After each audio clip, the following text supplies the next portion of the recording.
నర్సాపూర్ నియోజకవర్గం చిలప్చెడ్ మండలం అజ్జమర్రి గ్రామంలో ఘనంగా నిర్వహించిన శ్రీ బీరప్ప జాతర ఉత్సవాల్లో పీసీసీ ప్రధాన కార్యదర్శి నర్సాపూర్ నియోజకవర్గ ఇన్ఛార్జి ఆవుల రాజిరెడ్డి పాల్గొన్నారు.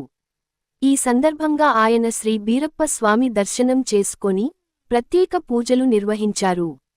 ఆయన మాట్లాడుతూ సంస్కృతి, సంప్రదాయాలను కాపాడుకోవడం మనందరి బాధ్యత అంటూ పిలుపునిచ్చారు. ఈ కార్యక్రమంలో కాంగ్రెస్ పార్టీ నాయకులు, స్థానిక ప్రజాప్రతినిధులు, కార్యకర్తలు, గ్రామ పెద్దలు, భక్తులు తదితరులు పాల్గొన్నారు. ఈ జాతరను ఎంత ఇష్టపడి మొత్తం కుటుంబాలన్నీ కూడా ఇక్కడనే ఉన్నాయి. దాదాపు 5-6 రోజులు ఉంటాయి ఇక్కడ. వారం రోజులు ఇక్కడనే ఉండి ఈ జాతరను మరి చాలా ఘనంగా నిర్వహిస్తారు. దీనికి ఉన్నటువంటి ప్రత్యేకత నాకు దాదాపు 2 నెలల క్రితమే వీళ్ళు చెప్పారు, ఈ జాతర కంపల్సరీ రావాలి. ఎందుకంటే ఇది దాదాపు 5 సంవత్సరాలకు ఒకసారి, 10 సంవత్సరాలకు వాళ్ళ పరిస్థితులను బట్టి, సందర్భాలను బట్టి సంవత్సరం జరిగే జాతర కాదు ఇది. 5 సంవత్సరాలకు అదేవిధంగా పెద్ద ఎత్తున జరుగుతుంది. పెద్ద ఎత్తున జనం సమీకరణ జరుగుతుంది. భక్తులు ఎంతో పెద్ద ఎత్తున వస్తారు.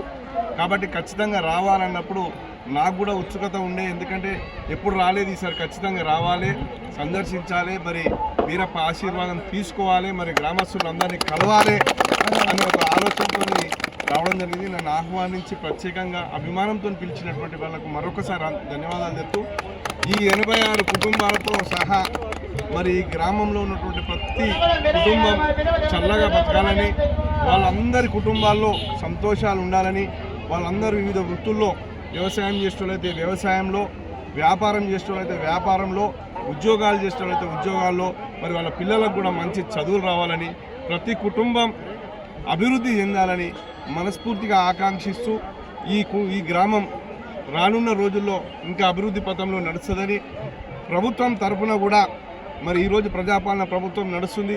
వాళ్ళకు కావాల్సినటువంటి వసతులు కానీ, వాళ్ళ అభివృద్ధి కానీ, ఏ విషయంలోనైనా కానీ ఎంతకోమని ప్రతిదీ కూడా దగ్గరుండి వాళ్ళ సమక్షంలోనే వాళ్ళ అభివృద్ధి కార్యక్రమాలు ఈ 4 సంవత్సరాల్లో నేను చేపించి తీర్థాన్ని వాళ్ళకు ఒకసారి అభయమిస్తూ, మీరు ఎవరైనా నన్ను ఎప్పుడైనా ఏ సందర్భంలోనైనా, ఏ పనికైనా, ఏ టైంలోనైనా రావచ్చని మరొకసారి మీకు అందరికీ చెప్తూ, మీకు అందుబాటులో ఎల్లవేళలా ఉంటామని మనస్ఫూర్తిగా చెప్తూ మీకు అభయమిస్తూ నేను సెలవు తీసుకుంటున్నాను.